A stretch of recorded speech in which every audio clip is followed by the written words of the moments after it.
El tema que nos atañe a hoy, vamos a empezar con una serie de entrevistas con quien es candidato a presidente de la Nación Argentina por el MLN, Movimiento de Liberación Nacional.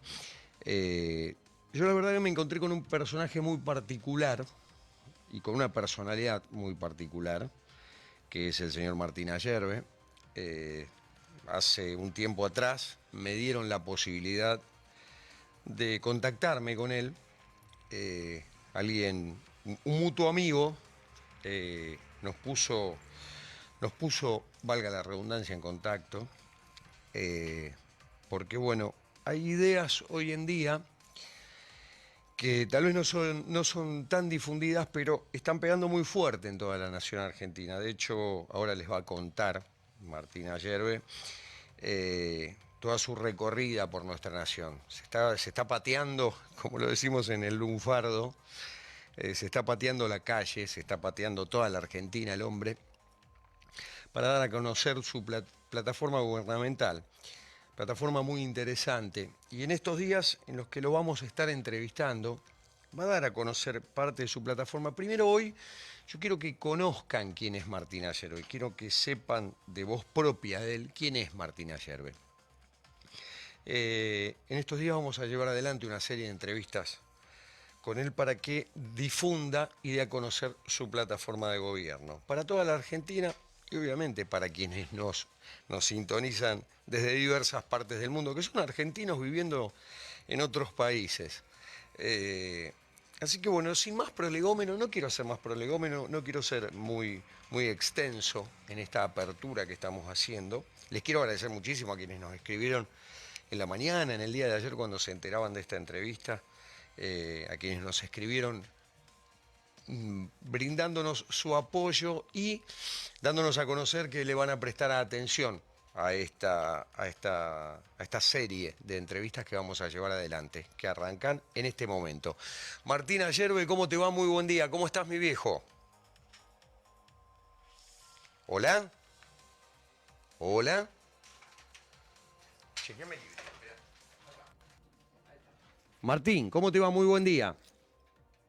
Ahí está, sí, ahí te escucho más claro. ¿Cómo estás, Tano? Un gusto Perfecto, ¿me conversar escuchás bien contigo. ahora? ¿Hola? Sí, sí. Bueno, Martín, no sé si escuchaste la presentación que hicimos acerca de tu trabajo, acerca de lo que estás haciendo y lo que estás llevando adelante, que es tu campaña presidencial recorriéndote toda la Argentina, ¿no? Sí, no pude escuchar muy bien porque sale cortada la comunicación. Sí, Pero guíame, Tano, guíame que yo te sigo. dale. Me gustaría que le cuentes a la gente quién sos y qué es lo que estás haciendo en este momento recorriendo toda la Argentina. Me gustaría que le cuentes eso al público. Bueno, estamos recorriendo toda la patria Ujú, en búsqueda de aquello que llamamos los otros nosotros, ujú, otros argentinos que son a imagen y semejanza ujú. y que andan buscando un proyecto de liberación nacional el cual valga la pena militar y realizar el sacrificio de argentinos de liberar nuestra patria Ujú, de la opresión extranjera. ujú, En esos términos, el proyecto se va estructurando con algunas bases programáticas de ese proyecto de liberación nacional que tiene como principal objetivo alcanzar el pleno empleo en ujú, un ciclo de gobierno de 4 años y que esto nos permita crear 600.000 puestos de trabajo en terminales industriales del Estado argentino, ujú, recuperando el modelo argentino de desarrollo que tanto el general Mosconi como el general Sabio en los tiempos de Irigoyen y en los tiempos de Perón supieron llevar adelante con vectores de desarrollo estratégico como puede ser la IPF de Irigoyen y Mosconi y como también puede ser la Dirección General de Fabricaciones Militares de Sabio ujú, o la Comisión Nacional de Energía Atómica. ujú. Eh, en esto, para nosotros, estos vectores estratégicos del desarrollo nacional deberían crear 600.000 puestos de trabajo industriales. Esto generaría una demanda de proveedores privados de pequeña y mediana empresa argentina por 1.400.000 proveedores más, Ujú, que es el alcance de lo que significa el valor agregado que la provisión da a las industrias terminales, porque no hay ninguna industria que fabrique todo por sí mismo, sino que el entramado industrial hace que todas las fábricas, pequeñas o medianas, puedan tener también su canal de desarrollo a través de las terminales que las desarrollan, le transfieren tecnología, le permiten triangular su deuda a través del anticipo de factura, reciben una coordinación general de obra por parte de la empresa del Estado, y ese desarrollo virtuoso de proveedores los califica para tareas que son de alta complejidad y que quizás por sí mismas, por su tamaño, por su escala, no podrían jamás soñar con alcanzar esos niveles, pero sí de la mano del desarrollo del Estado empresario pueden insertarse en los más altos estándares de calificación industrial, como puede ser la industria del petróleo, la industria nuclear, la industria naval o la producción para la defensa, y la suma de estos 600.000 puestos de trabajo en empresas terminales del Estado, con 1.400.000 más de proveedores privados argentinos en las pymes, esto nos darían 2 millones de puestos de trabajo industriales, que cuando los trabajadores de terminal y proveedor gasten el sueldo en 30 días,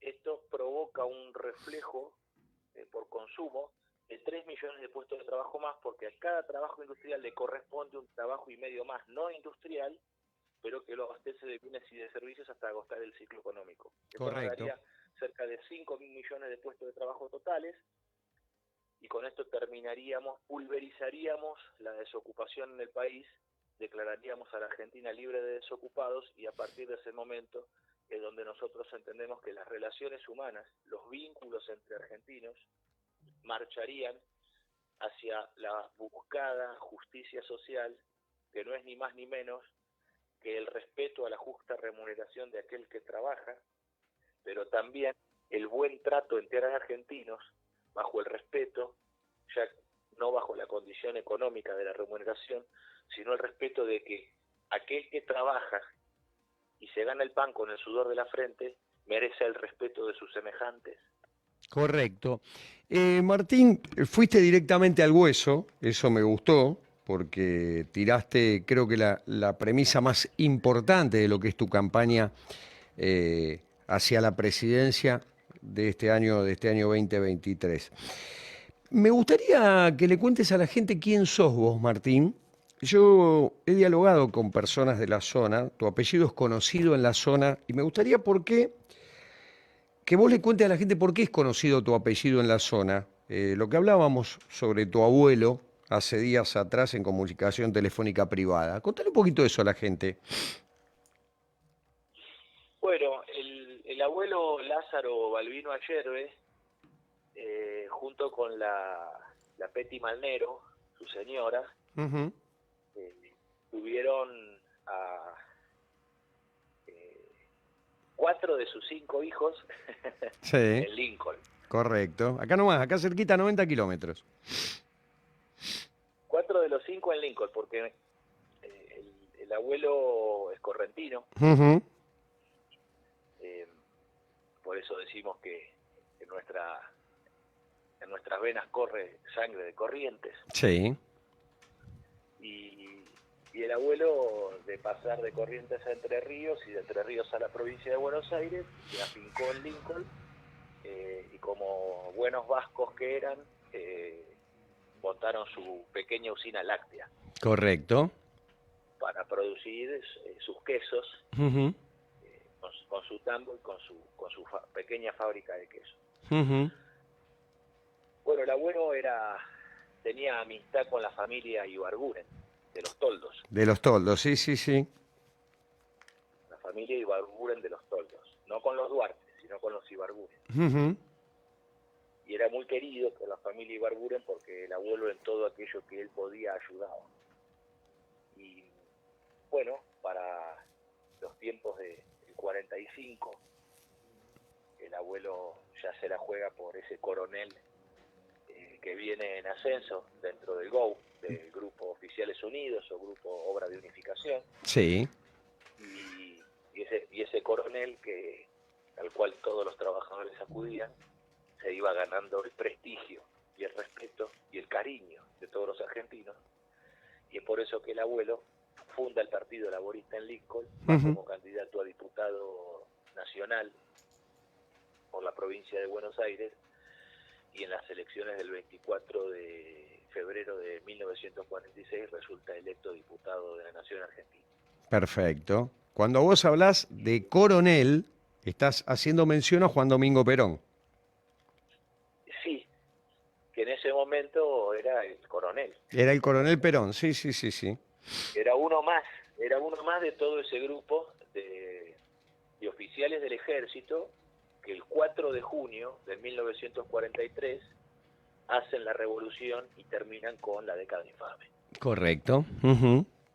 Entonces, en la revolución del 43 se termina con la década infame y el ejército argentino, en la representación de esos patriotas industrialistas, son aquellos que impulsan, como el general Sabio, la creación de la Dirección General de Fabricaciones Militares, el plexo jurídico de la ley 12.709, con la cual Sabio determina por ley que los minerales argentinos se reservan para el desarrollo de la industria nacional junto con sus combustibles necesarios para la creación de la industria siderúrgica y de las fundiciones metálicas, y que todos los minerales también para el desarrollo de las industrias químicas argentinas quedan reservados para el desarrollo de la industria nacional y se prohíbe su exportación en bruto. Solo se puede vender al extranjero aquellos productos que ya han sido industrializados y que se pueden adquirir como tochos, perfiles, barras, chapas, y de esa manera se funda la gran industria siderúrgica con Alto Cerro Zapla en Palpalá, Jujuy, donde el general Sabio en 1943 inicia las obras y 18 meses después está montado el primer alto horno argentino, se realiza la reducción de mineral de hierro al no disponer de carbón y al estar la Argentina bloqueada por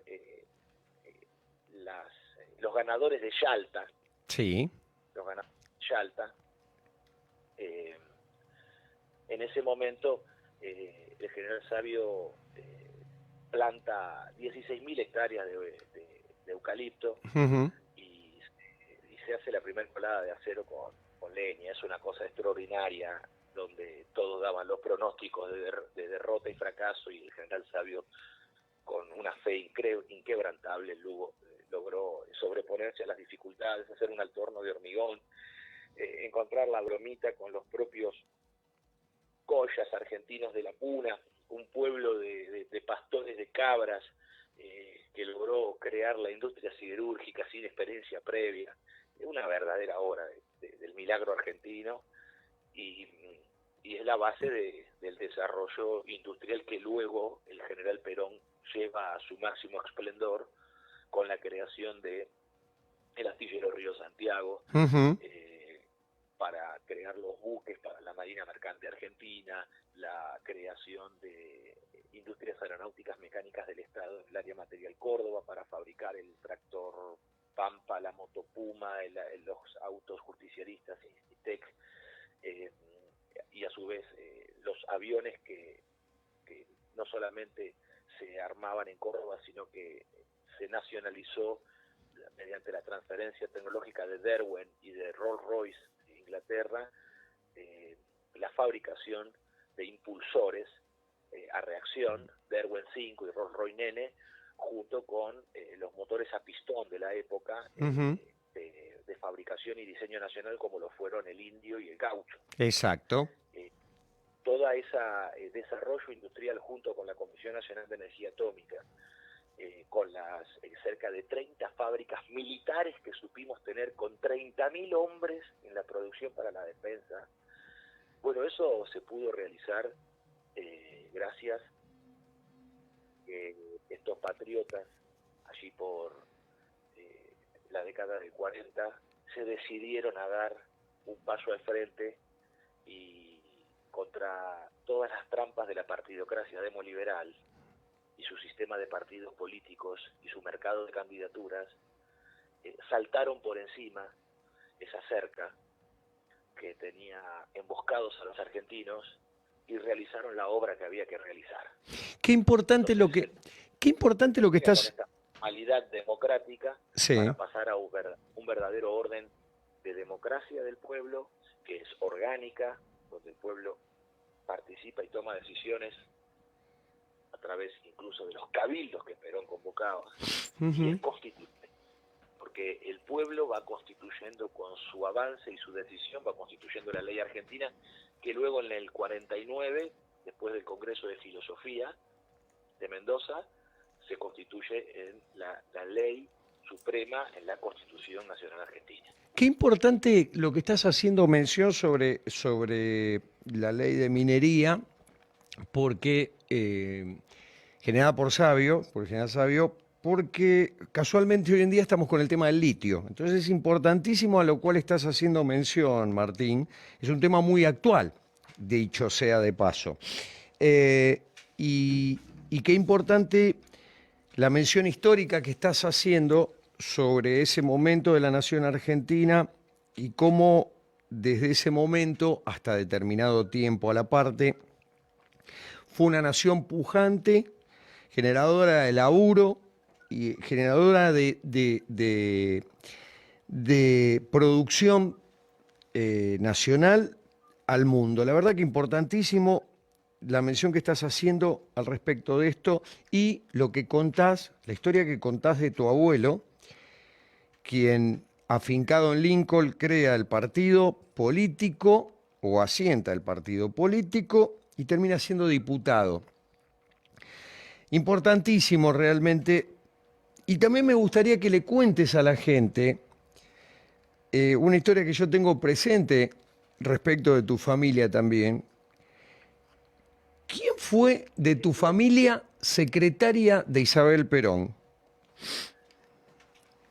Bueno, es que en ese camino también es importante destacar que la participación del pueblo argentino se da en todos los campos, en todas las actividades, en todas las realizaciones, en todas las tareas, en todas las labores nacionales. Entonces, del gobierno del general Perón, a partir del año 46, participan empresarios nacionales, participan productores agrícolas, participan el movimiento obrero organizado a través de sus sindicatos, que no hay que olvidarse que esta participación incluía la figura de los delegados obreros en los directorios de las empresas, donde los trabajadores eran custodios del destino, de la realización de las empresas, porque al integrar el directorio eran un ojo vigía frente a los intentos de vaciamiento que siempre pueden ocurrir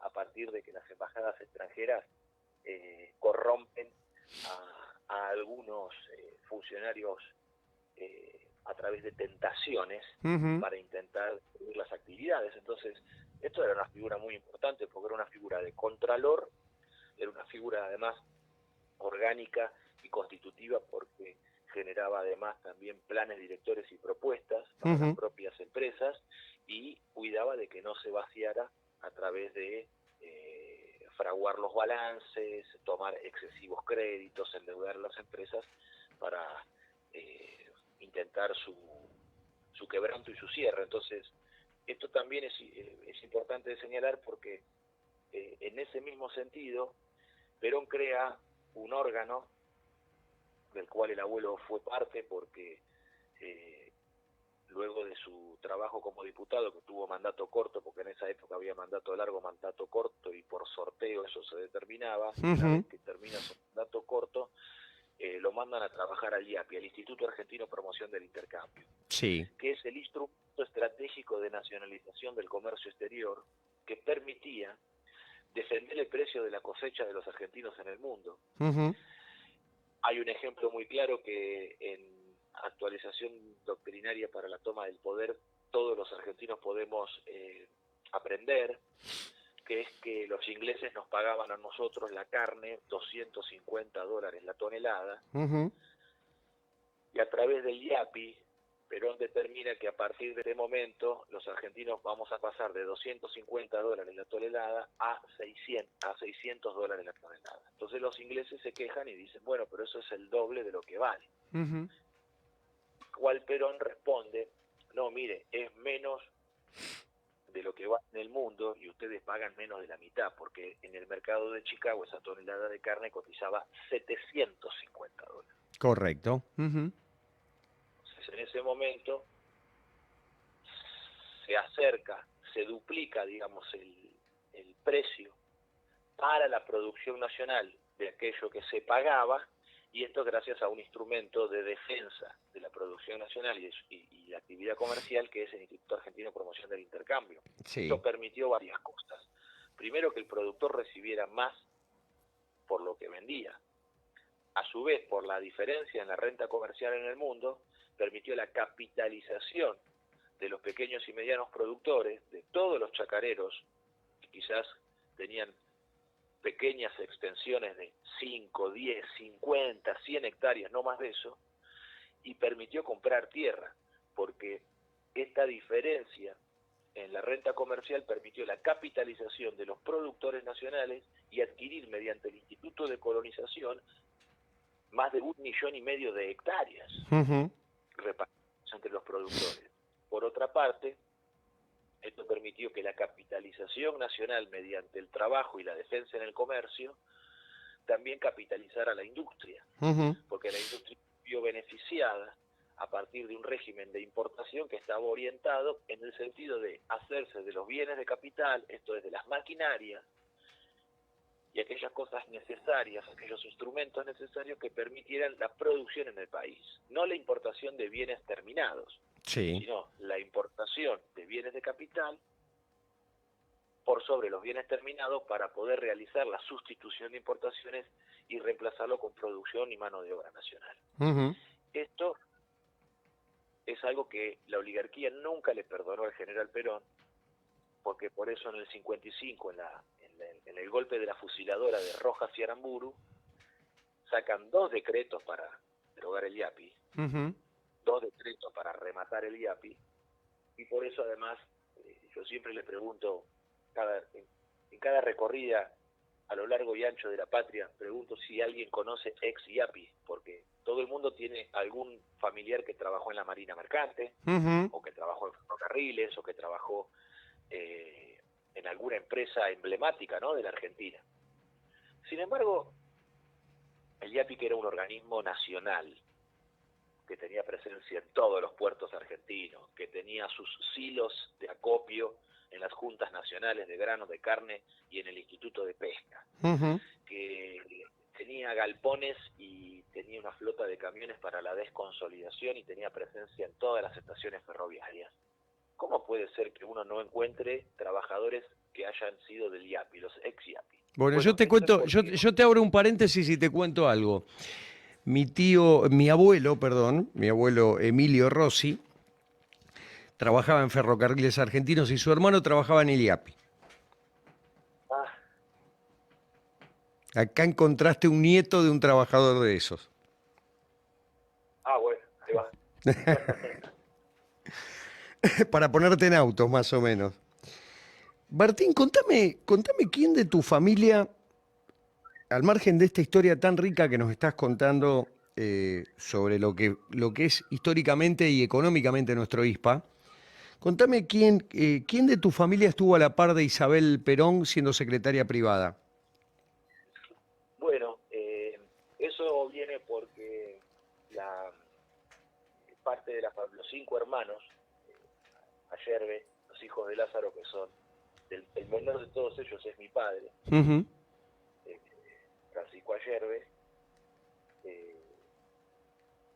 además de las tareas que realizó el abuelo vinculadas al comercio exterior, el mayor de los varones hizo la carrera penitenciaria junto a Petinato. Sí. Fue el hombre de Perón que hizo la gran transformación de las cárceles argentinas para convertirlas en lugares de estudio, de trabajo y recuperación del reo. Sí, no lo que es hoy en día el sistema penitenciario, que lamentablemente está devastado, ¿no? No, que hoy los gobernadores de la provincia de Buenos Aires y los presidentes de las naciones en la Argentina se jactan de abrir cada vez más cárceles. Sí, cuando tendría que ser un sistema de recuperación real. Fue el que cerró cárceles. Sí. Porque el orden general del trabajo en la Argentina, bajó sensiblemente el delito. Ujú, Entonces eso demostró que mucha parte del delito tenía origen en la injusticia social. ujú. Ladrones habrá siempre. Cristo fue crucificado junto a 2 ladrones. Sí, sí, sí. Ahora, uno fue, dice el tango de Carlos de la Púa, hay 3 cruces y 3 crucificados. En la del Dios me arriba el nazareno.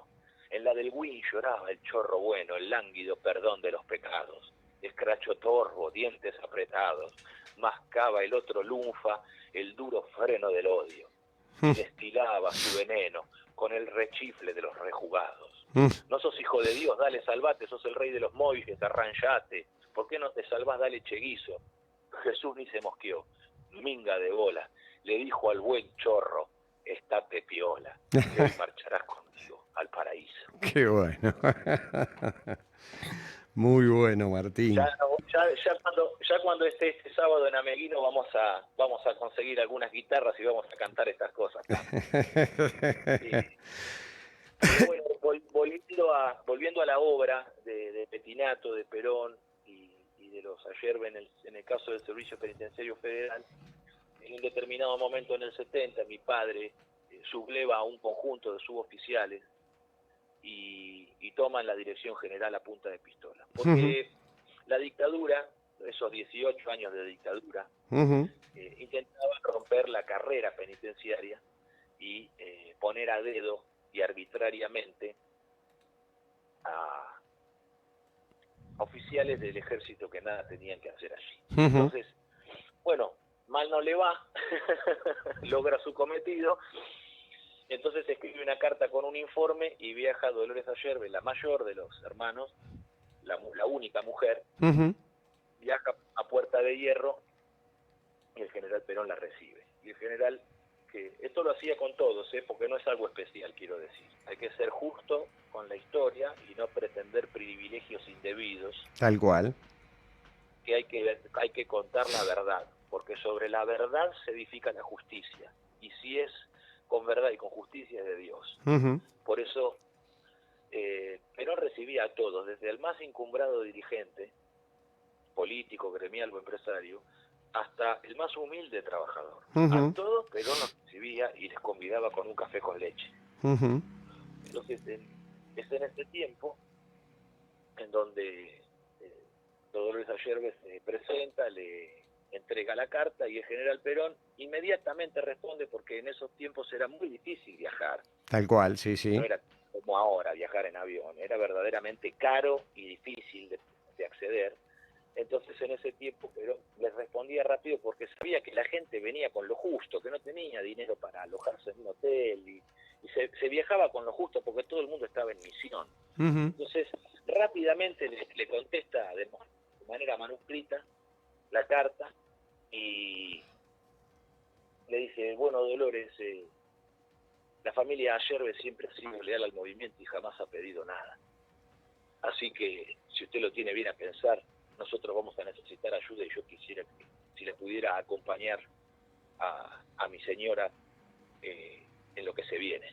Así que en ese momento cuando Perón le pide que sea la de la secretaría privada de María Estela Martínez de Perón y que se constituye en la primera presidenta mujer de la historia de la humanidad. Antes que Margaret Thatcher, antes que Angela Merkel, antes que todos y todas y todes. Entonces, ¿sabes una cosa, Martín? Te voy a abrir un paréntesis, discúlpame. Lo que me estás contando, la verdad que a mí me trae a pensar lo que ocurre hoy en día, ¿no? Yo la verdad se me hierve la sangre porque digo, mirá lo que terminó transformado el peronismo, ¿no? Algo tan noble, algo tan con la vista posada en el pueblo, algo tan con la vista posada en el tipo que se la juega, y el peronismo al fin y al cabo hoy en día terminó transformado en una conjunción de obsecuentes, ¿está? O sea, eh, la verdad que cómo me gustaría volver a esa época, ¿no? En la cual se apreciaba el laburo de la gente por el pueblo, ¿está? Me gustaría volver a esa época y veo que hay gente como vos que pelea por volver a esa época, Martín. ¿Me equivoco? Es que el signo de esos tiempos fue la lealtad. Exacto. Y la lealtad es una relación de mutualidad, porque la lealtad es recíproca o no es lealtad. Ujú. Perón es leal con su pueblo y el pueblo es leal con Perón. Entonces es de ida y vuelta, es recíproca la lealtad. Y es completamente contraria la relación de lealtad, que está constituida con base en el amor, en el respeto, en la reciprocidad, y así como la lealtad puede ser una fuerza enormemente poderosa, porque está repleta de amor, se puede romper como un cristal, Ujú. porque una traición termina con la lealtad. Ujú. Entonces la lealtad requiere de amor y de denuedo, Ujú. de paciencia y de denuedo, Ujú. totalmente contrario al signo actual, que es la adulación y la alcahuetería. Obsecuencia exacerbada. Obsecuencia para comprar un sillón, obsecuencia para ocupar un lugar en una lista, obsecuencia para eso. Es lo que estamos viviendo hoy en día, ¿no? Y lo vemos tanto del oficialismo como de la oposición. Sí, es el régimen de esclavitud y servidumbre que tiene distintos estratos. Ujú. Malcolm X, aquí en los Estados Unidos de Norteamérica, y las Panteras Negras, lo supieron determinar en su momento con claridad.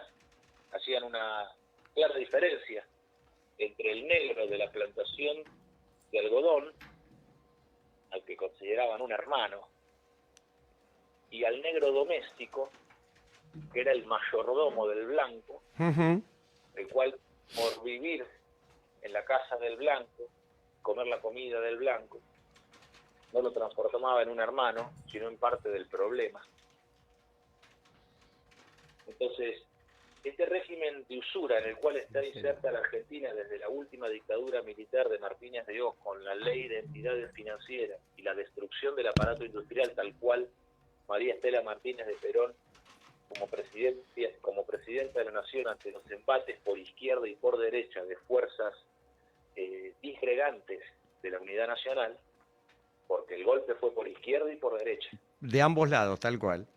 y, y fue contra las chimeneas que Perón encendió. No nos olvidemos nunca de la famosa, el famoso secuestro que terminaron siendo amigos, ¿no? Bor y Firmenich terminaron siendo amigos, ¿está? O sea, no nos olvidemos de eso. Y terminaron pactando para hacer Sí. determinada situación y llevar ese golpe adelante. No nos podemos olvidar nunca de eso, ¿no? Bueno, y ese régimen general de la usura lo que vino a reemplazar, lo que vino a abolir, es el régimen general del trabajo, porque nosotros en la década del 70, con Perón, en apenas un año de gobierno, Perón logra alcanzar el pleno empleo.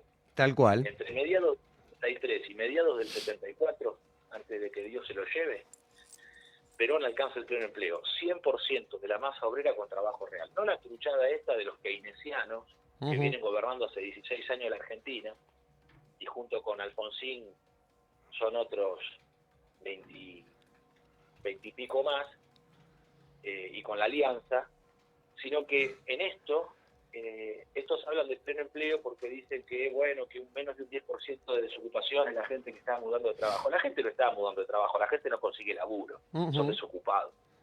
Y tratan de disfrazar a los desocupados con planes sociales para dar buenas noticias. Entonces dicen, no tienen trabajo, no están desocupados, cobran un plan en una cooperativa que no produce nada. que la tarea que tiene en este momento electoral es hacer la campaña y pegarle los afiches a los dirigentes que reparten planes sociales. Esa es la tarea en este momento de las cooperativas. Entonces ponen de ejemplo una cooperativa que tiene subsidiada y que produce algo y muestran eso en la tele. Y después atrás está un montón de desesperados que cobran un plan social, que no tienen trabajo ni actividad real y que viven bajo una subida de premio consuelo con una ayuda social permanente que quieren decir que es contingente, que es momentánea, y resulta que hace más de 25 años que están en este asunto, porque los planes sociales los impone Duhalde, gobernador de la provincia de Buenos Aires, luego de la ley 23.696 de reforma del Estado, con el cual se privatizan las empresas del Estado, con su teólogo de la privatización, que es Dromi.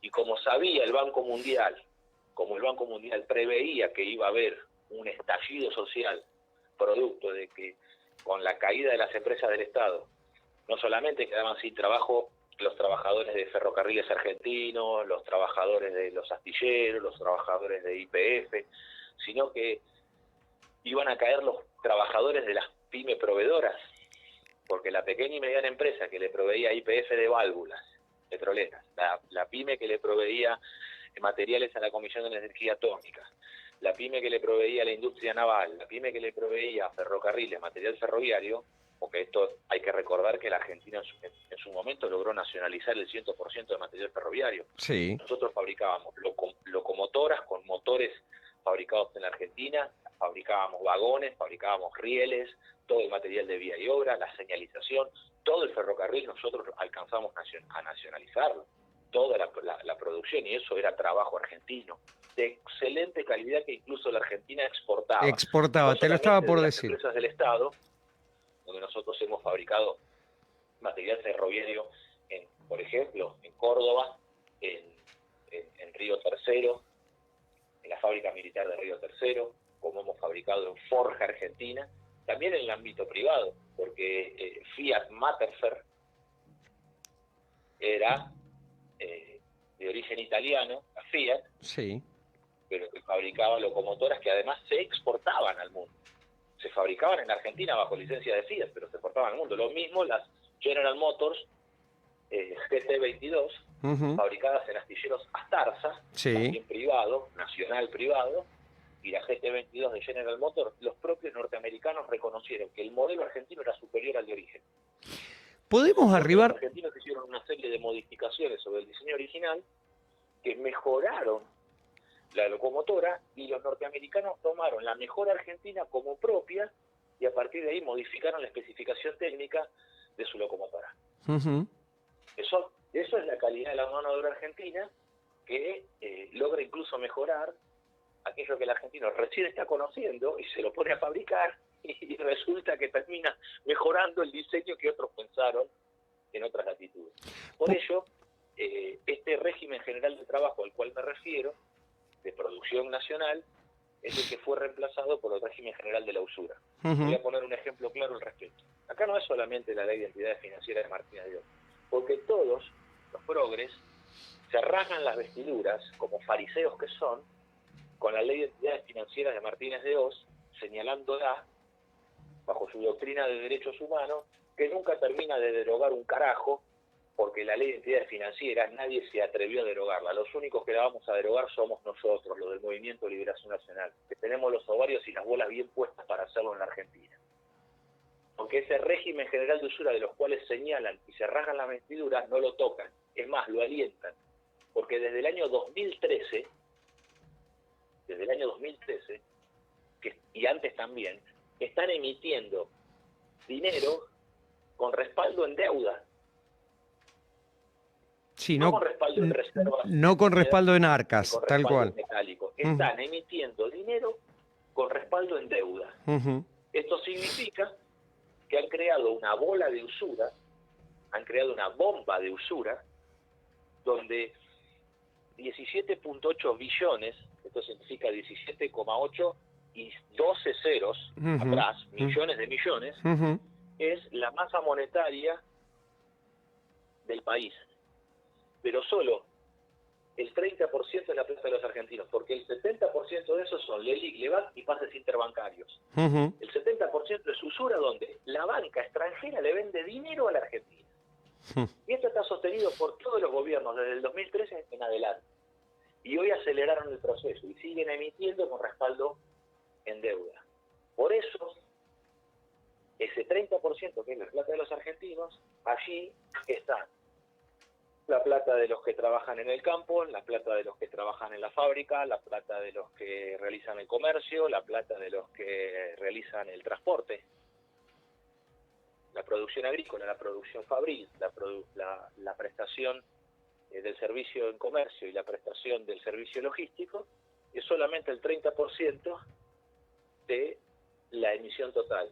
Entonces, si yo observo el renglón de producción, saco el comercio, saco la logística y miro la producción nacional, ¿cuánto es la producción nacional entonces? Sí. ¿El 15%? Sí, entre un 12 y un 15%. Que presiona sobre el 15%, entonces se hace imposible trabajar en el país y esto vuelve al trabajo absurdo y es el triunfo del régimen general de la usura que vuelve al trabajo absurdo porque el argentino dice, ¿para qué carajo laburar si no te pagan nada? ¿Para qué trabajo? ¿Para qué carajo producir? Si es imposible producir en el país donde rompieron la cadena de pagos estos brutos. ¿Quién te va a agarrar un cheque a 90 días si no se sabe lo que va a valer la plata? Tal cual. Entonces rompieron todo, rompieron el circuito, los circuitos de pago, rompieron las cadenas de valor para convertir a la Argentina en importadora. Que la Argentina solamente produzca grano, porque además el stock ganadero está congelado, no hemos aumentado, nosotros hoy tendríamos que tener un rodeo de más de 100 millones de cabezas de ganado, y sin embargo el stock está hace medio siglo congelado, en 50 millones de cabezas, y no crece el valor agregado en el campo, porque el campo ha perdido complejidad y ha perdido valor agregado, porque al producir soja, al producir maíz, 100 millones de toneladas de soja y 100 millones de toneladas de maíz, lo que produce es grano y forraje de alimento balanceado, en vez de producir valor agregado en carnes, ya sea en vacas, ya sea en cerdos, ya sea en ovejas, ya sea en cabras. Entonces, esta producción de valor agregado, ¿qué estamos proponiendo en este sentido? De industria la gente nos conoce mucho, pero ya que estamos en Ameguino y cerca de los pagos de los ayeros de Lincoln, la Argentina podría producir los mejores quesos del mundo y los mejores fiambres del mundo, porque nuestra tierra, la genética desarrollada a lo largo de décadas, hace que la materia prima sea extraordinaria.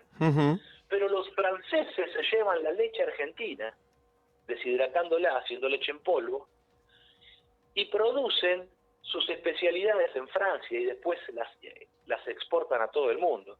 Ahora nosotros podríamos tener quesos y fiambres con denominación de origen, como los vinos argentinos, como la extraordinaria producción de vino argentino que se da en la región de Cuyo, con denominación, además de los varietales, además del Pinot Noir, además del Chardonnay, además del Cabernet Sauvignon, del Cabernet Franc, tener la denominación de origen, que esto está producido en determinada región argentina, y que en esta región argentina, así como son famosos los embutidos, los fiambres de Tandil, bueno, no es solamente en Tandil que se producen tan extraordinarios productos alimenticios, sino en toda la provincia de Buenos Aires, y en Córdoba, y en Santa Fe, y en Mendoza, y en toda la patria. Entonces el orden general del trabajo tiene que ser aquel que conduzca el proceso económico, porque en este momento la usura vuelve absurdo el trabajo. Y lo peor que está ocurriendo es que hoy 2 de cada 3 pibes argentinos no están alimentados correctamente. Exacto. Entonces esto es un crimen contra la patria, un crimen contra el porvenir. Es más, porque no están alimentados correctamente nuestros pibes. Es más, históricamente... Nuestros pibes cuando van a la escuela, no es que no el fracaso del sistema educativo, los pibes están cansados, están mal alimentados. Es Por eso más, están distraídos, porque la pasan mal los pibes. No es un problema pedagógico. históricamente, Martín, es la primera vez en la Argentina que un trabajador es pobre. Es la primera vez. Es la primera vez históricamente en nuestra bendita patria que un trabajador, un tipo que labura 12 horas por día, es pobre. Es la primera vez que está pasando esto. Y esto es la acumulación. Vos hiciste mención a la ley Dualde con el tema de planes y esto y lo otro, pero no nos podemos olvidar nunca que esto viene de hace 40 años atrás con la famosa caja PAN, Martín. Sí, Esto empezó en el año 89 y es algo que sí. se hizo una bola de nieve y esta bola de nieve cada vez crece más, lamentablemente, porque vos bien estás haciendo alusión y bien estás apuntando a que lamentablemente la producción nacional fue decayendo de hace 20 y pico de años a la parte de una manera estrepitosa, ¿no? Sí, y por eso lo manifiesto apuntándole a los máximos responsables, que son aquellos que por acción y también por omisión han constituido a la Argentina, a la casa de mi padre, en cueva de ladrones, Mm, que son los usureros que han convertido al trabajo, en vez de ser la obra de edificación de la persona singular, el ordenador de la familia, el ordenador de la comunidad y de la patria toda, lo han convertido en un acto absurdo, alentando que los pibes ganen guita a través de la especulación con criptomonedas, con teléfonos celulares, y la prostitución con todas estas aplicaciones donde las pibas andan semidesnudas vendiendo fotos por internet. sí, sí. Esto que permiten, son responsables por permitirlo. Porque aquí hay que separar claramente el bien y el mal. Acá no puede estar todo permitido. Sí, Hay que tener discernimiento. Para eso Dios nos da libre albedrío, nos da libertad total de acción, nos da la potestad absoluta por ser hechos a imagen y semejanza de nuestro Creador, pero también nos da el discernimiento para poder determinar el bien y el mal. Y eso está en el corazón de todos nosotros. No tiene que ver con la educación, la cultura o la instrucción que uno ha recibido. Porque desde que somos niños sabemos aquello que está bien y aquello que está mal. Yo y, tengo serios debates de tipo filosófico con mi sobrina Eileen de 6 años. y hay un punto donde hay que poner orden, ¿no? Porque lamentablemente está muy desordenado todo, Martín, por lo que apreciamos cotidianamente, ¿no?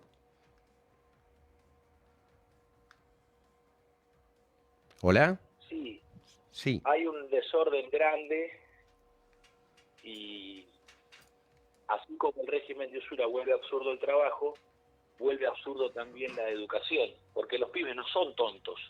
Los pibes se dan cuenta de que ir a la escuela no tiene demasiado sentido más que recibir una instrucción, porque trabajo no van a tener.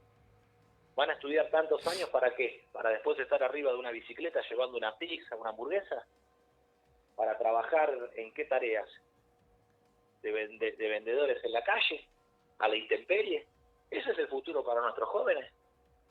Entonces, Sí, ni hablar del tema de ni hablar del tema de la falopa, ¿no? Ni hablar del tema de la falopa como se ha instalado en toda la nación argentina, porque arrancamos con un núcleo chico, que era el núcleo de los barrios humildes o los barrios pobres o las villas. Después se trasladó a Rosario, en Rosario se instaló, y de Rosario a toda la Argentina. Ahora yo creo que se habla del narcotráfico en Rosario nada más, pero es toda la Argentina donde hay narcotráfico en este momento, y lamentablemente los pibes que no ven un futuro terminan en esa, vinculándose y siendo un pequeño dealer para poder solventar sus gastos, ¿no? esto lo resolvemos con 3 medidas. Esto nosotros lo vamos a resolver con 3 medidas que vamos a tomar, si Dios lo permite, si nos pone en ese lugar y el pueblo argentino nos acompaña. que es lo siguiente. Primero vamos a nacionalizar los puertos. Los puertos argentinos van a pasar a la órbita de conducción y potestad del Estado argentino.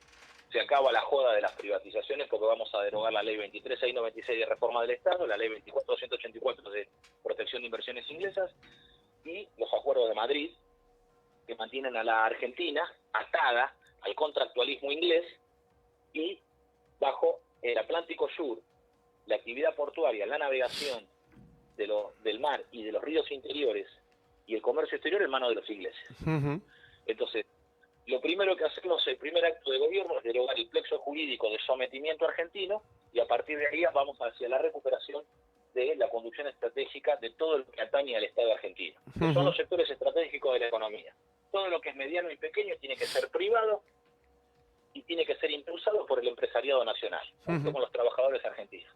Ahora, nacionalizar los puertos pone en caja al narcotráfico porque la cocaína no viaja en avión, viaja en barco, Sí, en contenedor. sí. Los grandes volúmenes viajan en barco y viajan en contenedores. Y las multinacionales, que muy modernas se la dan, muy de eficiencia, tienen puertos clandestinos, como ya les prendimos la luz a los de Dreyfus, en la isla del Cerrito, al norte del Paraná. Al norte del Paraná, sí, sí, sí, sí, sí. Tienen un puerto clandestino. Entonces, si en ese puerto contrabandean grano, ¿vos pensás que no van a contrabandear cocaína? Sí, si entra y sale cualquier cosa de este país libremente, no hay controles a ese nivel. Entonces, en este sentido, la nacionalización de los puertos es central en una política para combatir a las mafias internacionales en las cuales está organizada la actividad que después repercute en los barrios con un pibito que por no tener ni destino ni futuro termina siendo soldadito en el narcomenudeo. Ujú. Pero el conflicto está ahí, el conflicto revienta ahí. El conflicto revienta ahí. Desde la origen, la raíz del conflicto está en otro lado. Tal cual. Y los responsables no son argentinos que viven en una villa miseria. Son ricos que viven en Puerto Madero, son ricos que viven en Nordelta, son ricos que viven en la costa de Rosario, en los edificios, en los rascacielos vidriados. Ujú. Entonces esta es la posta. Lo que pasa es que los hipócritas de la política conviven en los barrios privados, en Nordelta, con los mismos que son los traficantes de sustancias prohibidas por el Ministerio de Salud. Sí, usan Entonces, usan el mismo Zoom para entrenar. sí, entonces, en este sentido, lo segundo que vamos a hacer es que el orden general del trabajo separe el bien del mal. Porque un plan de pleno empleo que avanza creando 600.000 puestos de trabajo en las 23 provincias argentinas, cada cual de acuerdo a su población y su necesidad, por supuesto, pero los promedios son parejos en todo el país. Ujú. 10% de subocupados, 18% de desocupados. Bueno, esto nos va a dar cerca de 5 millones de argentinos que no tienen trabajo, que tienen problemas de trabajo. Capaz que hacen una changa por semana, pero no tienen un laburo, no tienen vacaciones pagas, no tienen aguinaldo, salario familiar, Nada. aporte jubilatorio, que es lo que corresponde. Entonces, el régimen general del trabajo con el plan de pleno empleo separa el bien del mal. Entonces todos los que necesitan trabajar van a tener trabajo. Entonces, ¿qué sentido tiene arriesgar la vida tratando de robar un kiosco o un supermercado, o robando un auto, o robar una moto, cuando la podés ganar legalmente y sin arriesgar la vida? Ujú. Entonces el trabajo se vuelve conveniente incluso para los chorros. El trabajo No es dignifica. solamente la gente buena y honesta que la hay, es la mayoría en la Argentina.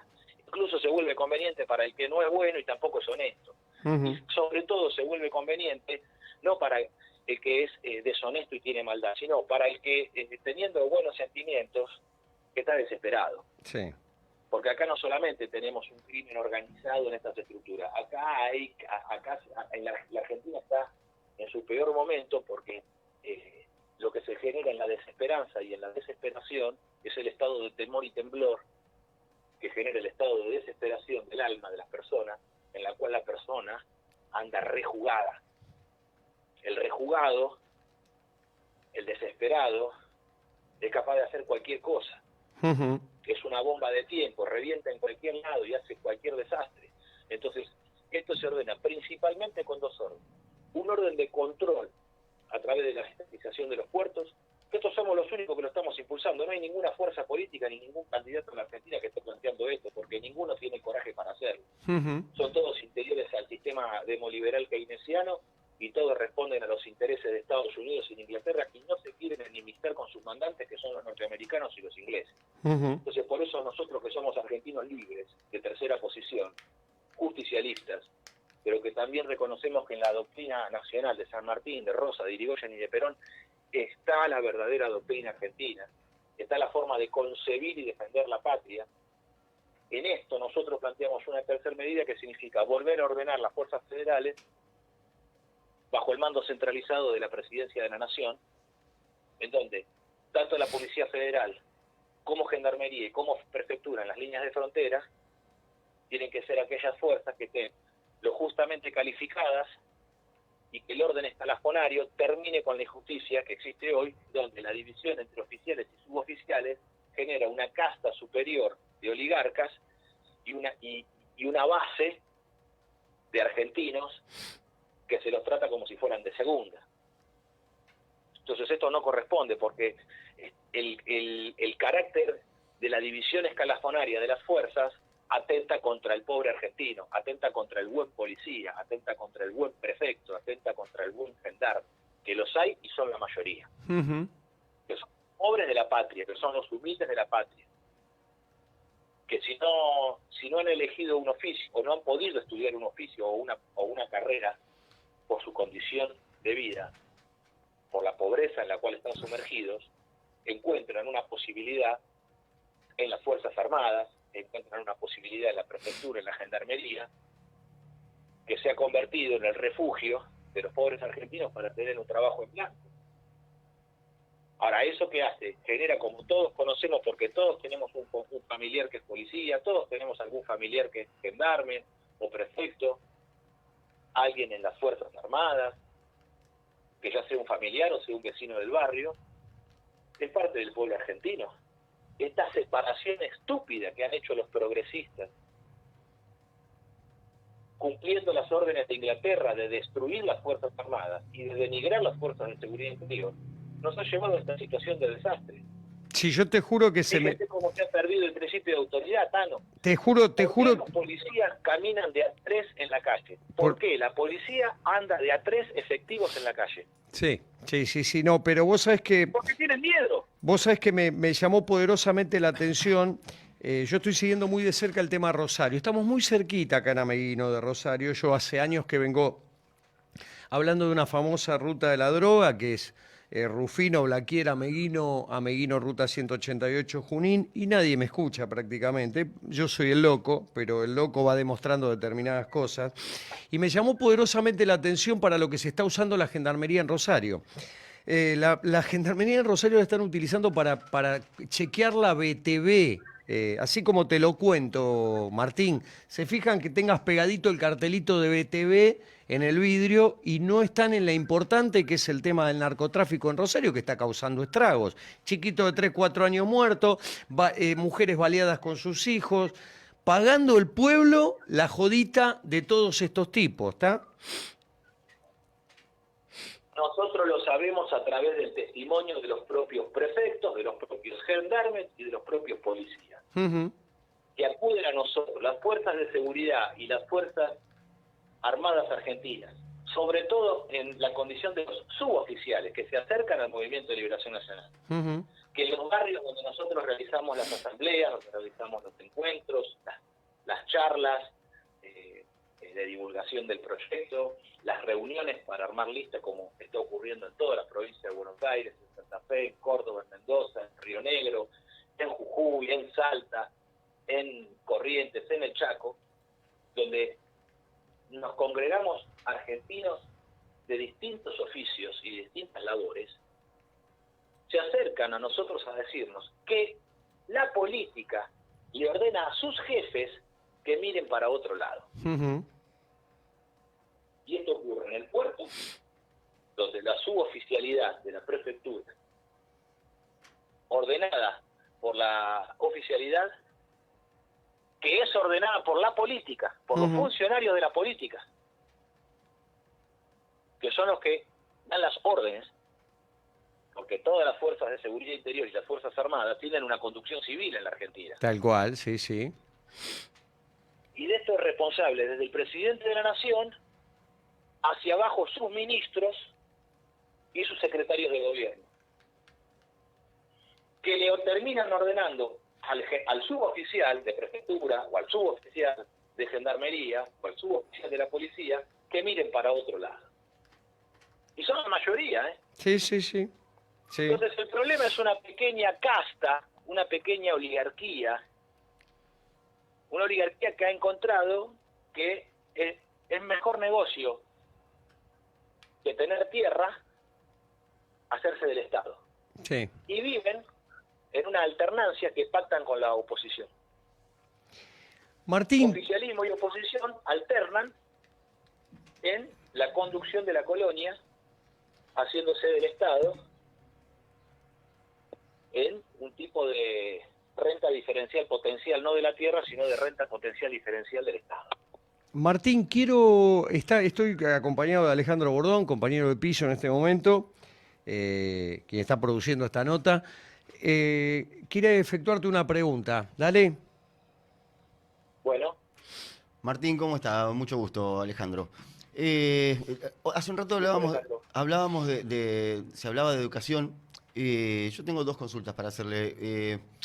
Hace unos días atrás se pactó que en todas las escuelas se sumara una hora más de clase para todos los alumnos en determinadas materias. ¿Qué opinión le merece eso?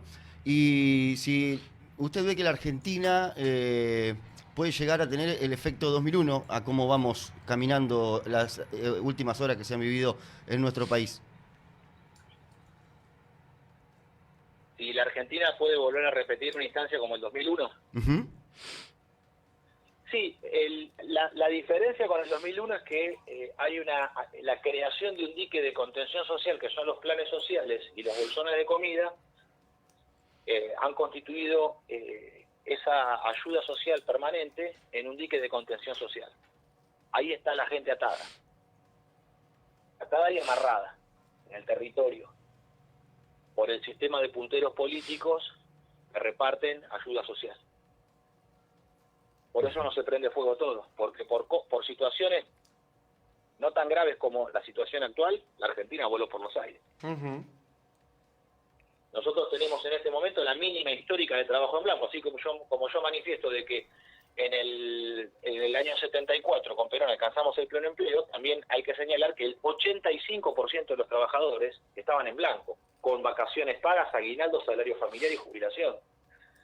Y solamente el 15% no estaba en blanco, que más bien pertenecían, no eran desocupados, o no había desocupados, sino que más bien pertenecían a pequeños emprendimientos, comercios, talleres, el taller mecánico o la panadería, o que, bueno, no tenían registrados a los trabajadores, pero era minúscula la existencia de trabajo en negro. Ese es el régimen general del trabajo, en el cual se podían sostener las jubilaciones. ¿Por qué? Porque al estar, vamos a poner los números actuales, ¿no? Para que se entienda, porque éramos en ese tiempo la mitad de lo que somos ahora como Argentina. Éramos cerca de 25 millones, 24, 25 millones, ahora somos el doble. Bueno, pero para ponerlo con números actuales, las proporciones serían las siguientes. Nosotros tenemos cerca de 24, 25 millones de argentinos en condiciones de trabajar. Y esa es la población económicamente activa, que es el 60% de la población argentina. Esos son los 25 millones. Somos 47 aproximadamente, ¿verdad? Sí. Bueno, los demás que son niños que están estudiando o jubilados. Niños que están estudiando o jubilados. ¿Cómo se subdivide eso? Bueno, si somos 25, 26 millones de argentinos en edad de trabajar, quiere decir que aproximadamente hay cerca de 10 millones de jubilados, y 11 millones de pibes, más o menos, en números gruesos, generales. ¿Cómo vamos a poder sostener a cerca de 9, 10 millones de jubilados con 25 millones de argentinos? Bueno, porque cada dos trabajadores y medio casi 3 trabajadores se sostenía una jubilación. Entonces el sistema funcionaba, el sistema previsional, el sistema de reparto de Juan Perón. Pero es una caja de ahorro. Esto hay que decírselo a los jóvenes. El sistema previsional argentino es un sistema solidario de reparto, por lo cual los trabajadores activos sostienen a los jubilados que han trabajado en su momento. Y cuando esos trabajadores activos se jubilen, va a haber otros que los reemplazarán y que son los que van a sostener su jubilación. Por eso se podía pagar con Perón el 82% móvil, que es el 100% del sueldo descontado el aporte jubilatorio. Entonces, este régimen general hoy tiene apenas el 25% de los trabajadores en blanco. O sea, se invirtió en la Argentina. Estos que son los revolucionarios de la década del 70 son los que hicieron la revolución. Y es esta revolución que hicieron. Esta catástrofe hicieron. Porque Perón les parecía poco, Perón no les alcanzaba, no los satisfacía sus ambiciones, y hicieron esto. Donde teníamos en la década del 70, en 1974, teníamos con Perón 85% de los trabajadores en blanco, hoy tenemos apenas el 25% de trabajadores. Los demás vivimos todos a la intemperie. 75% de los argentinos vivimos a la intemperie. En este sentido, ¿cómo vamos a poder sostener a los jubilados si tenemos apenas el 25% de los argentinos en blanco? Entonces no se pueden sostener las cajas previsionales. Porque en vez de ser 2,5, 3 trabajadores que sostienen una jubilación, hoy es un trabajador tiene que sostener un jubilado, pero también tiene que sostener un pibe.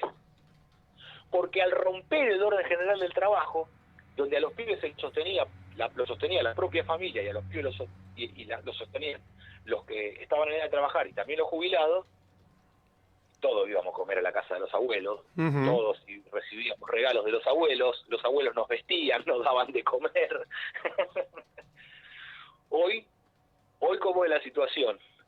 Hay que ayudar a los viejos y hay que ayudar a los pibes. Entonces, por eso se ha reemplazado el sistema de organización mediante el trabajo argentino por un sistema de ayuda social en donde hay que ayudar a los pibes, hay que ayudar a los viejos, hay que ayudar a todos. Entonces, sobre la espalda de un trabajador hay un viejo y un pibe. Por eso tienen que crear impuestos nuevos, por eso aumentaron en la década del 90 el IVA del 10,5 al 21%, y por eso crearon después el impuesto al cheque y todas esas aberraciones políticas, con el cual lo único que castigan es a la producción nacional, porque hay libre arancel para las importaciones, pero todo el que produzca algo en la Argentina tiene que pagar una chorrera de impuestos, donde sufre la competencia desleal del extranjero con importaciones de Asia. Entonces, esto está sostenido de esta manera, no aguanta más el sistema. Pero vos fijate que se degrada, pero no termina de reventar el grano. No. Porque tiene una válvula de alivio, y la válvula de alivio son los planes sociales. Y me gustaría que le contestes la segunda pregunta que te hizo fue la primera, Alejandro, que en realidad fue la primera. Tu opinión al respecto de esto de agregar una hora más en la educación a lo que es los horarios cotidianos de los pibes dentro de las escuelas, Martín. Bueno, con respecto a la escuela, vos, Tano, publicaste en tu página, en la voz de Ameguino, un pequeño resumen, una publicación nuestra, que desarrollada por Dolores Procianti, una psicopedagoga del movimiento, y Diego Chanuar, que es nuestro coordinador programático, que es el coordinador de proyectos del IPEA, del Instituto de Política Estratégica Argentina, es donde nosotros damos centralidad al trabajo programático en la tarea del movimiento. Entonces, invito a toda la audiencia que pueda tomar contacto con este texto que está en tu página, y ya que puedes tomar contacto con el texto y ver un poco el orden que planteamos con respecto a la política educativa de inicial, primario y secundario, la formación básica de 20 materias, como es expresión oral y escrita, la literatura, la música, la parte de programación en lo que tiene que ver con computadoras y automatización, los idiomas extranjeros elegidos por los estudiantes, la geopolítica, que es una materia nueva, que debe ser una materia que logre, porque la geografía se empezó a valer hace un tiempo. Romina Cortaberría, nuestra candidata a gobernadora de la provincia de Buenos Aires, es profesora de geografía. Y Romina dice, bueno, la geografía empezó a tomar de la sociología algunos elementos para hacer sociología demográfica, ¿no? Y después toma el tema de los recursos, el análisis de los recursos naturales para hacer la geografía económica. Después empieza a tomar, claro, entonces la geografía empezó a conquistar territorios para ampliar su incumbencia. Entonces Romina, en el Instituto Superior de Formación Docente 82 de La Matanza, Romina decretó en un acto por el Día de la Bandera, el 20 de junio, frente a profesores y alumnos, Romina decretó que este es tiempo en la Argentina para que la geografía realice su final mutación y se transforme en geopolítica. Porque aquí lo que nosotros necesitamos aprender es geopolítica. Entonces, desde esa concepción, sumamos filosofía, historia, además de geografía, con respecto al tema de educación para la salud con eje en la alimentación. No nos olvidemos que en el gobierno de General Perón era obligatoria la enseñanza en higiene personal. Sí, sí, sí. Se enseñó en las escuelas la higiene personal, porque era parte también de la educación de la persona. Y Estado, Política y Comunidad, Derecho y Justicia Social, Contabilidad y Economía, Cálculo, Álgebra, Física, Química, Biología, Psicología y Deporte. Bueno, a esto nosotros, los contenidos que tienen que estar orientados en este sentido, estamos manifestando lo siguiente. Nosotros somos partidarios de que, si Dios nos permite conducir los destinos de la patria, proponerle al pueblo argentino ya no abrir más bachilleratos de los que hay, sino que todas las escuelas que nosotros construyamos, las nuevas escuelas para los nuevos argentinos que están por venir, sean escuelas de artes y oficios. Y que los niños que realicen 6 años de educación, como es el régimen de la técnica de la cual yo vengo de la Escuela Fábrica Casal Calviño, fundada por el mismísimo Juan Perón el 4 de junio de 47, donde recibí la educación más extraordinaria que puede recibir una persona en la Argentina o en cualquier parte del mundo, porque no tenemos nada que envidiarle a ningún instituto de formación en el planeta Tierra con lo que el régimen de la Escuela Fábrica a nosotros nos dio, que nos sobrecalificó para la industria, porque jamás en la industria, jamás en la fábrica y en el taller a nosotros se nos exigió lo que se nos exigió en la escuela. A nosotros nos sacaron sobrecalificados, porque imagínate que cuando teníamos 15 años, el tercer año de la escuela, estábamos en plena edad del pavo, nos hacían hacer teorema de Ruffini, descomposición de polinomios, sacar 2 raíces de una función.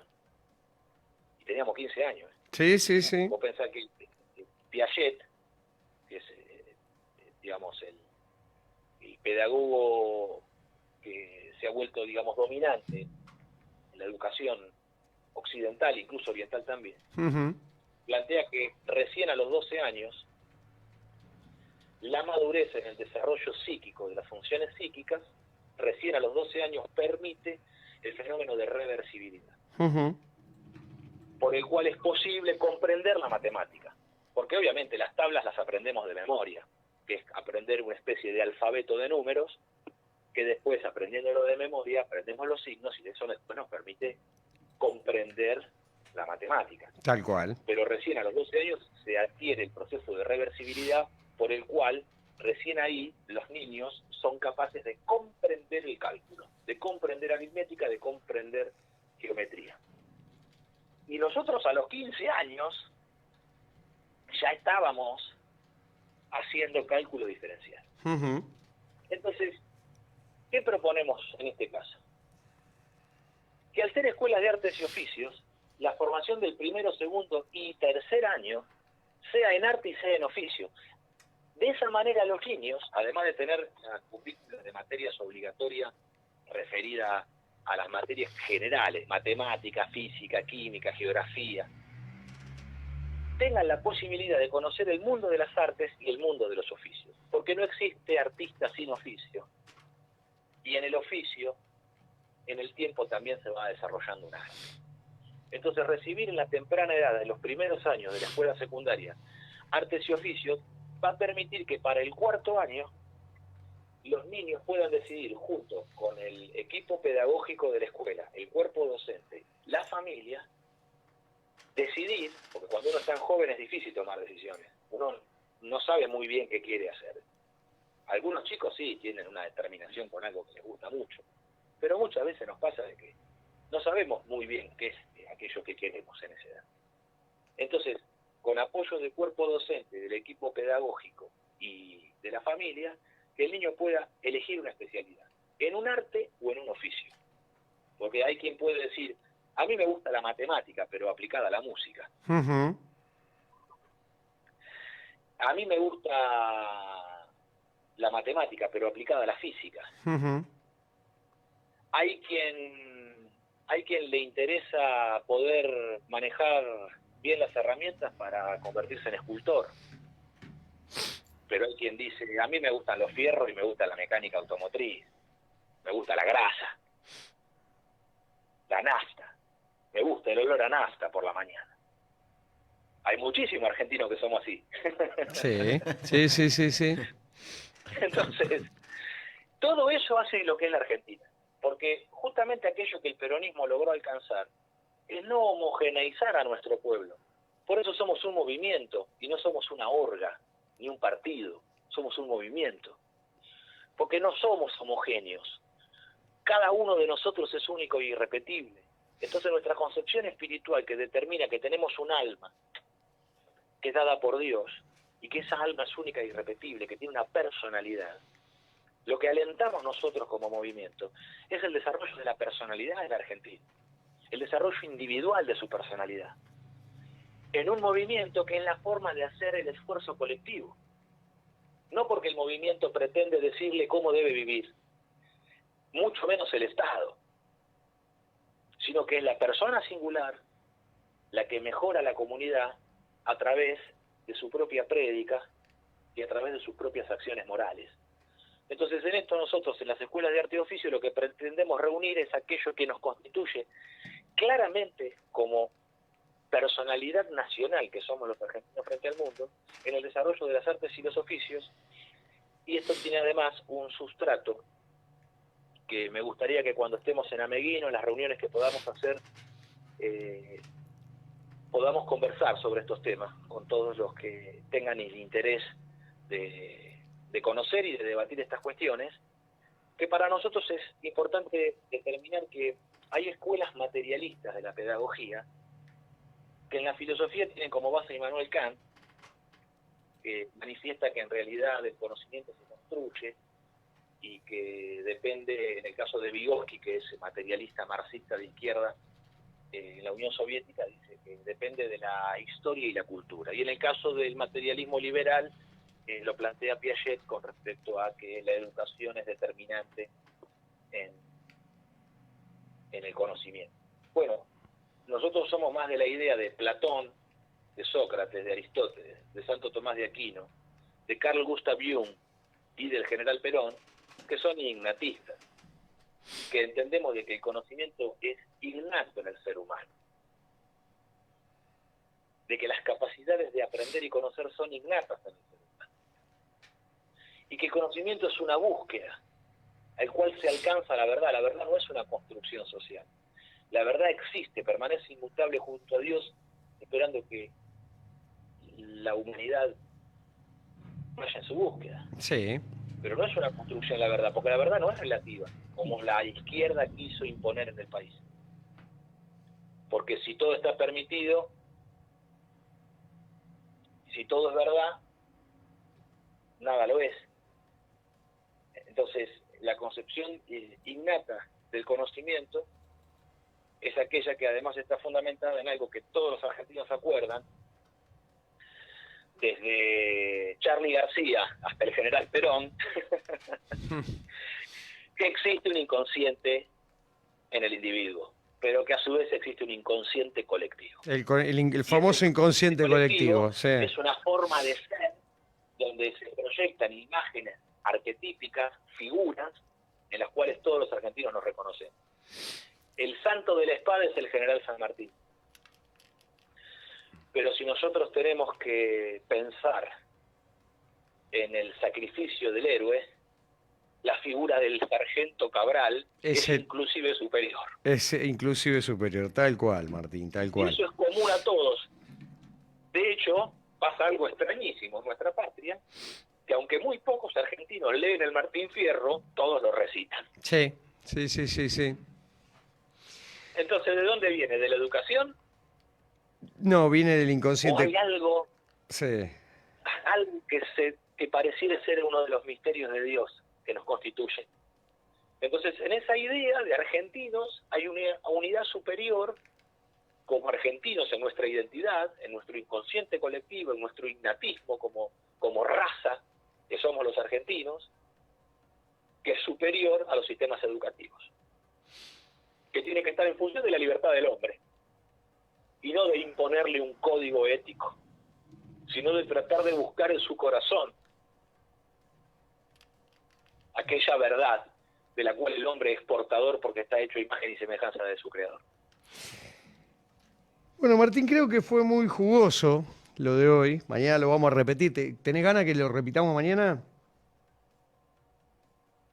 Bueno, yo estoy a la orden, Tano. Dale. Vos sos el vaquiano, así que Dale. yo acomodo la montura y acompaño. Dale, lo vamos a repetir mañana y bueno, ya le dejaste ver a la gente que el fin de semana vas a andar por acá. Vas a ir a Santa Fe y vas a bajar a esta parte a esta zona de la provincia de Buenos Aires también. Y el sábado, yo el viernes voy a estar, el jueves estamos en La Plata, el día de mañana, con un encuentro de toda la región, La Plata, Berizo y Ensenada, presentando el plan director de la provincia de Buenos Aires, que es el plan de gobierno que junta a Romina Cortaberría como candidata a gobernadora, donde la reconstrucción ferroviaria, portuaria, de navegación marítima y fluvial son los ejes de desarrollo para la integración de todas las regiones y de las producciones de toda la provincia de Buenos Aires. El día viernes yo voy a estar en Granadero Baigorria, en la provincia de Santa Fe, expresando el proyecto de liberación nacional. Va a tener implicancias en la charla, todo el tema vinculado a la cuenca del Paraná, a dragado, al comercio exterior, a la navegación, a la actividad portuaria, y vamos también el sábado mismo, el viernes estamos en Granadero Baigorria y el mismo sábado estaremos bajando por la ruta 33, probablemente hasta Villegas, y desde allí destino a Meguino. Bárbaro, serás más que bienvenido, Martín. Igualmente, ten en cuenta que mañana más o menos entre las 11:30, 12 menos cuarto, por ahí, te vamos a estar haciendo un llamadito nuevamente para charlar un poco más, dale. Perfecto, Tano, ha sido un gusto compartir la mañana con ustedes. Les mando un fuerte abrazo a todos los compatriotas de Ameguino y de toda la región, Lincoln, 9 de julio, Los Toldos, Trenquelauque. Bueno, espero a partir del sábado poder ser un asiduo visitante de toda la región. Vale, Martín, nos estamos comunicando mañana. Dale, yo agradecidísimo por la entrevista, muy, pero muy jugosa. Hay mucha tela para cortar después de esta entrevista. Va a quedar colgada dentro de Facebook, dentro de los portales web, dentro de YouTube también, para los que la quieran revivir. Y en la zona has sido bastante escuchado en este momento. Bueno, muchísimas gracias para todos. Les mando un muy buen día. Abrazo enorme, Martín. Un abrazo enorme, gracias. Igualmente. Gracias. Bueno, negro, la verdad que cuando hace un tiempo atrás a mí me plantearon de poder comunicarme, de poder contactarme con Martín. Ayer hubo una entrevista de 1 hora y pico, fue, 1 hora y 20 minutos. Poder contactarme, poder comunicarme con Martín Ayerbe, porque tenemos un pensamiento similar. La verdad que no pensaba encontrarme con un personaje y una personalidad como la que ustedes escucharon. Un tipo que piensa en ideales, traspolar los ideales de un tiempo que fue próspero en nuestro país a estas épocas. Obviamente ayornándolo por las épocas y los momentos que estamos viviendo. Y ustedes lo pudieron escuchar. Se encontraron con un tipo con una, la verdad, una idea muy particular de cómo sacar la Argentina adelante. Trayendo y traspolando esos ideales y ese ímpetu y ese movimiento que tenía la Argentina en determinado momento de nuestra patria a estos años. Ojalá sea posible y ojalá todo esto que planteó Martín se pueda llevar adelante, porque tenemos que empezar a pensar que la patria que la tenemos que sacar adelante y la tenemos que sacar entre todos.